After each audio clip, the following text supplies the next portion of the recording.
Before we continue, a quick note to our listeners. The following episode discusses sensitive and potentially triggering topics related to eating disorders. This content may not be suitable for all audiences, and it's important to be mindful of your own well-being. If you or someone you know is struggling with an eating disorder, we urge you to seek professional help. The stories you'll hear today are personal accounts meant to raise awareness and promote understanding, but they are not a substitute for medical or mental health advice. If you're in need of support, please reach out to a healthcare professional or a helpline in your area. This episode contains discussions about eating disorders, body image, and emotional struggles. Listener discretion is advised. If you or someone you know may be affected by these topics, please consider the potential emotional impact and whether this content is right for you in this moment. Remember, this podcast is not a replacement for professional medical or mental health advice, and seeking appropriate help is always encouraged. Let's start the show. If there's one thing I've learned, it's the value of recognizing and honoring our emotions and experiences. They provide valuable information that guide our next steps. But what if your relationship to food causes you physical experiences that are both loving and complicated? Today, I sit down with Ashley Acle as we explore the depths of cultural influence, food, and the importance of rest. We also unravel the magic behind culture, the complexities of our relationship with food, and how it sparked our curiosity. Here's what she has to say. There's a weaponizing, hurtful, painful piece that, especially in my work with eating disorders, is so prominent. Yeah. It's so, I feel it in the room. There's also this complicated piece because for many clients with eating disorders, they actually do love food. And there's this appreciation for food too. And so there's almost like this really complicated duality between, okay, I love food, or at one point I did love food, and something has happened where my relationship with food, where my relationship with my body, my relationship with who I am, with my community, with my connections, the people who are important to me. There's trauma, there's this sort of shattering component that happens. The interview today has two different parts. One, we dive deep into immigrant and cultural experience and how that actually affects our view of eating disorders. And second, we talk about the importance of slowing down and connecting to our emotions. Here's Ashley with scarcity mindset and its relationship to immigrant experience. I think often about how scarcity mindset has just pervaded so much of our relationship with food. And fears about, are we going to have more food? Fears about how food might, quote, impact our bodies. All of those sorts of pieces. And even now, decades out from my childhood, when I look back on those moments from my childhood, there's both a piece of sadness and loss around, oh, I'm so sorry. And also layers of gratitude too. I feel like this is tied into immigrant experiences, right? The piece of gratitude and appreciation for the sacrifices that were made for us to be able to be in this country, come to this country, have the advancement opportunities and community opportunities that we've had. As I reflect back on this interview, one of the important parts of my conversation with Ashley that I want to talk about is that healing really does involve honoring our ancestry, where we've come from, especially if you're first, second, third generation living in a completely foreign country than how long your ancestors have been living in other countries. Healing involves acknowledging and honoring those emotions, and Ashley emphasizes the value of recognizing that rather than dismissing or ignoring that. And by embracing our feelings and using them as valuable information, we can then embark on this healing journey that leads to growth, self-discovery, and self-compassion.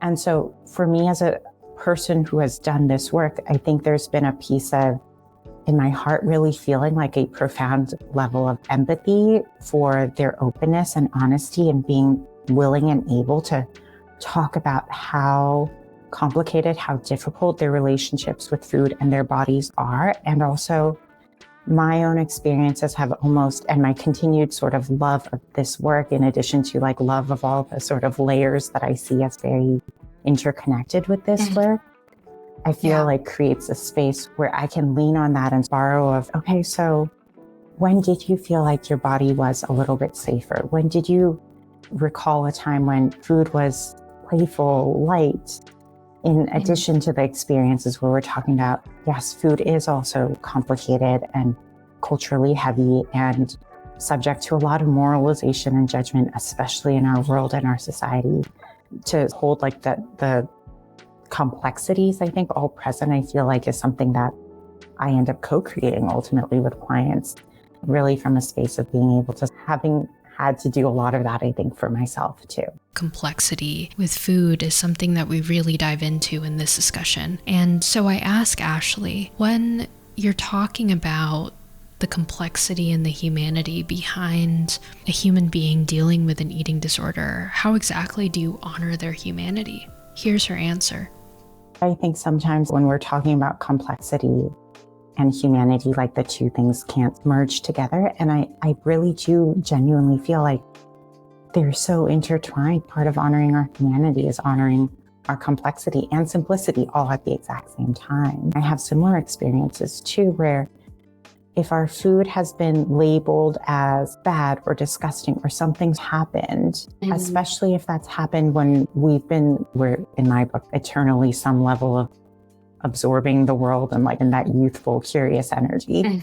But especially if that happens like when we're young children or like teens, of course that's going to impact us. Of course that is both going to be a kind of reflection of our world and what's going on in our world, and also like the word that's sort of coming to mind is like a little like dent or somehow impacting us that sort of sticks with us. And I feel like in my book, it's almost like it's impossible for us to fully separate out this piece of like culture being like, quote, over here for us as Asian Americans, and like everything else about our health and being like over here. Okay, folks, so as promised, we've talked about immigrant experience, culture, emotion, what it means to be childlike. But what if you feel like you don't have a culture? We even address things like privilege, how to begin to explore your own emotional depth in the last part of today's episode. And so here's what Ashley has to say about that. We are all cultural human beings. Like, let's just sort of set the foundation. And some people have reactions to that. And then it's like, okay, well, let's like be curious about the reaction, like what's going on? Because if you have lived your entire life as someone who is privileged in some way, shape, or form and assumed that you don't have culture, then what's going on there? Like, why? Can we just explore it? Can we explore what that has meant or not meant in terms of being connected to who you are, like as a whole human being? And if you are someone who has known for a very long time, like many of us with marginalized identities have, like many of us have the specific moment or specific series of moments where it's like, oh, I'm different. And that being like part of the narrative and part of that moment of, what do I do with this? Who am I? Where do I fit in the world? How do I move in this world? There end up being so many sorts of layers of that I feel can really be opened up. And I love doing this. And this is, I think, also really difficult, right? Like once that opening has occurred, there's so much depth and opportunity for us to uncover the layers and keep uncovering the layers, which I think is such a big part of, and has for me been such a huge part of understanding my own humanity, and therefore understanding how I can invite my humanity into conversations about eating disorders and mental health and well-being, and support clients in like getting in touch with the layers of their own humanity too, as it informs both like their experience of living with an eating disorder or living with mental health issues, and also their experiences of healing and hope and joy and loss and sadness and trauma, like all of those things. Like there's so many more resources in that depth when we're able to peel back the layers. But if we assume that people are cultureless, then we're like cutting off this whole wall of resources, which just doesn't feel like it's humanizing, doesn't feel like it's equitable.